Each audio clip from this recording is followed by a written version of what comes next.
Earth's magnetic poles reverse, oceans vanish. This apocalypse arrives in 2024.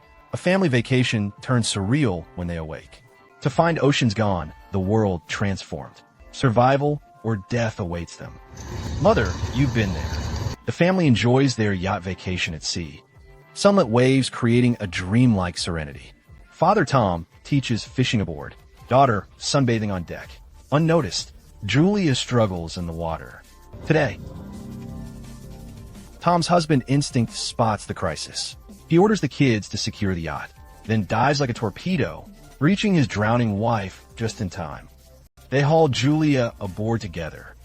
Puzzled by her near drowning, why in calm waters? Tom warns, never stray far from the yacht, even in fair weather. The incident forgotten. Their holiday continues. Tonight marks their son's 13th birthday. A feast awaits the birthday boy. Gifts piled high for the birthday boy. A loving family moment. Mid-celebration, daughter's boyfriend Adam video calls. Check this sky phenomenon. Whoa, those clouds look insane. Rainbow lightning flashes in the clouds behind him. Omen or what? But as they talked, Adam's signal abruptly cut off. Their daughter was worried.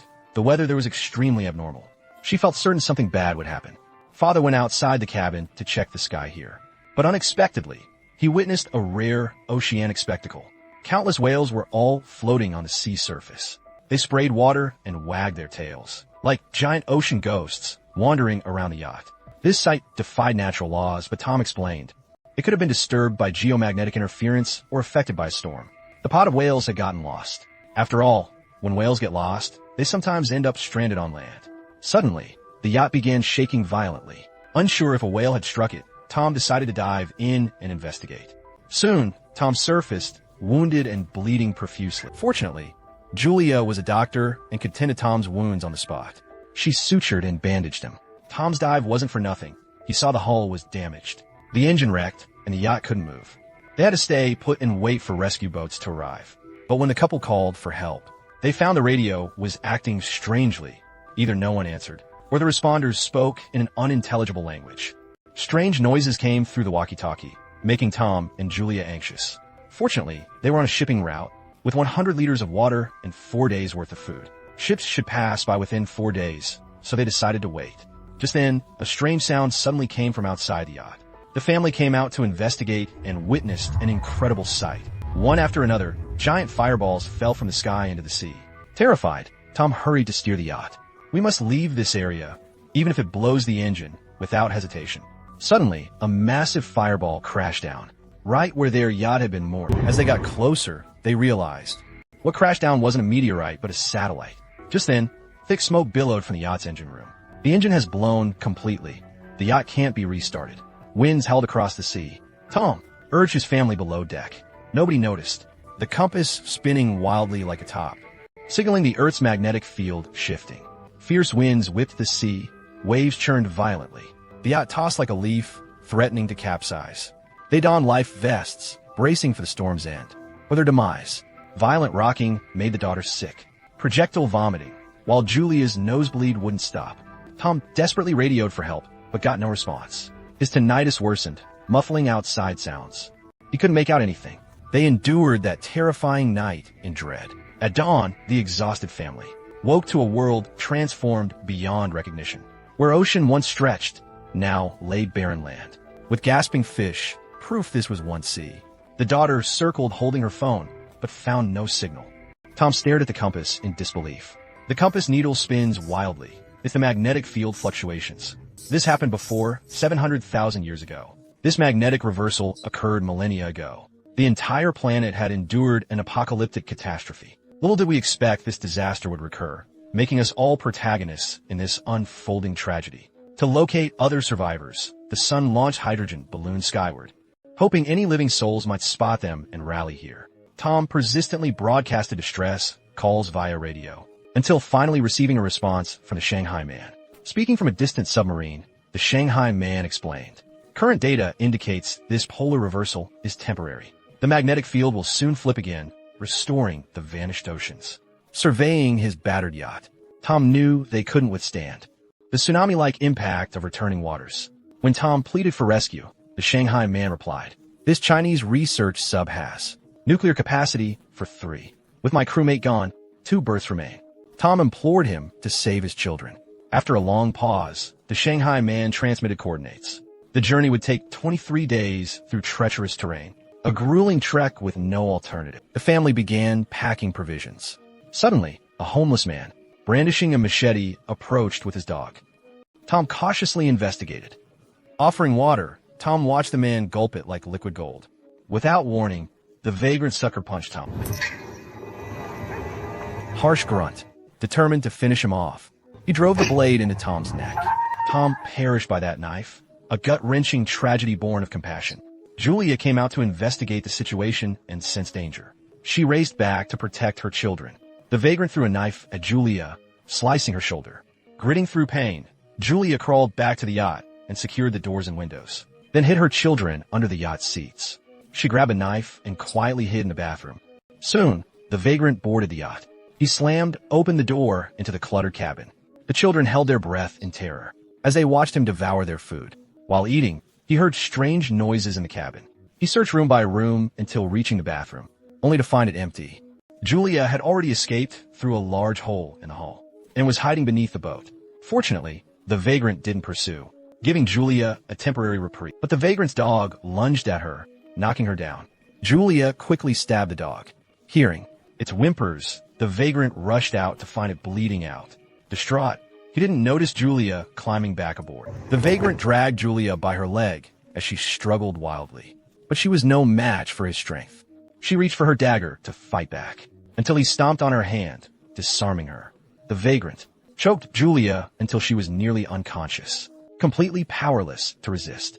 Watching their mother in mortal danger, the children under the seats couldn't take it anymore. The daughter aimed a flare gun at the vagrant. He collapsed as flames erupted in the cabin. Julia grabbed their pack bags and fled the cabin with the children. They wept beside Tom's lifeless body as the oil drum burst into flames. Miraculously, the tramp escaped the inferno. Julia fled with the children, the trio running for their lives under the scorching sun, until the tramp was out of sight. Only then could they rest briefly. Daughter suddenly realized, did the balloon lead him to us? Son blamed himself for unintentionally causing Dad's death. Guilt consumed him, but the tramp was gaining ground, forcing them onward. Exhausted, the son became severely dehydrated. They finally paused to rest. Julia found their canteen empty. Daughter hadn't tightened the cap after drinking. A heated argument erupted, but without water, they trudged onward seeking more. Soon, they spotted a crashed plane, devoid of supplies, yet offering shelter. They entered the wreckage. As dusk fell, they slept to conserve energy. Only then did Julia mourn, inhaling Tom's scent from his clothes, a fragrance she'd never smell again. Overwhelmed by grief, she shared how she met Tom. Back when I was a clinic intern, Tom came to the clinic for treatment while researching his college thesis. During a coral exploration dive, his equipment malfunctioned, and he barely made it back alive. Julia cared for him throughout his week-long recovery at the clinic. They became a couple after he recovered. Though death has separated them now, they shared many experiences. Protecting their children, Tom's legacy, is Julia's mission now. Their daughter woke up needing to pee during their night in the plane. She slipped out quietly, unaware of someone approaching from behind. The same homeless man from earlier. Julia riddled the homeless man with bullets, avenging her beloved husband at last. But nothing could bring Tom back. At dawn, they emerged from the plane to find a homeless man's corpse savaged by unknown beasts. A fitting end. Pressing onward, they found a murky puddle ahead. Their delirious son lunged for it, gulping the contaminated water. It might kill him slowly, but dehydration would kill him now. Julia couldn't stop him in time. Soon he collapsed with agonizing stomach pain, unable to walk. Julia and her daughter built a shelter from discarded plastic chairs for shade against the brutal sun. Thankfully, Julia's medical kit provided an injection that eased his pain. As they rested at midnight, Julia heard strange sounds. Outside, she discovered monstrous creatures advancing toward them. Remembering how those beasts tore apart the homeless man, Julia roused the children and fled with them. Ahead, survivors spotted Julia and seemed excited to see her. She rushed toward them for help, but they turned and fled. They slammed the container door shut behind them without hesitation. Julia had no choice but to climb atop the container with her children. The monsters closed in. Julia recognized them as giant crabs. As Julia boosted the kids up, crabs swarmed her position. One crab clamped on her leg. She fought wildly to break free. Barely escaping, she scrambled onto the roof. The survivors inside weren't as fortunate. Crabs poured through a gap in the door, flooding the container. Their guns were useless against the overwhelming horde. Screams echoed, then fell silent. Julia barely bandaged her wound before collapsing. He suddenly fell asleep. Dawn broke as Julia regained consciousness. Panicked to find her children gone, she climbed down, grabbed a gun, and searched frantically. The kids were safe, having gone to seek help, but found no survivors. Julia extracted a bullet cartridge. She poured gunpowder onto her wound and ignited it, cauterizing the injury. Nearby half-empty water bottles provided relief. After drinking their fill and arming themselves, Julia contacted Shanghai Man, who admitted losing his charts. Without navigation, you worried, we're lost. Psychologist, what can I say to them? As a reporter, I'm here to guide Julia. Shanghai South fired a flare, so the mother and children advanced toward the flare's location. It didn't seem far, but the journey proved arduous. Between their position and Shanghai South submarine lay a massive canyon. To survive, they clenched their teeth and pressed on. They descended into the canyon, littered with sun-dried fish carcasses, baked dry by the relentless sun. In narrow crevices, stagnant pools remained, where decaying corpses emitted a putrid stench. They hurried through this hellscape, desperate to escape. Suddenly, rumbling echoed overhead as rocks began raining down. The children were spared, and Julia wasn't hurt, but a boulder blocked their path, forcing her to climb over. As rocks continued to fall, the entire canyon teetered on collapse. Assuring the children's safety, Julia urged them to hurry toward the submarine, but the children refused to leave without her. Now Julia, covered in wounds, couldn't rise. Her heart ached like being stabbed as she heard their cries, powerless to help. Knowing they couldn't delay, the sister pulled her brother from the canyon depths. Scrambling upward, they clung to this life bought by their parents' sacrifice. They couldn't waste it. The children ran for their lives, reaching the submarine, where they pounded the hull, calling for Shanghai South.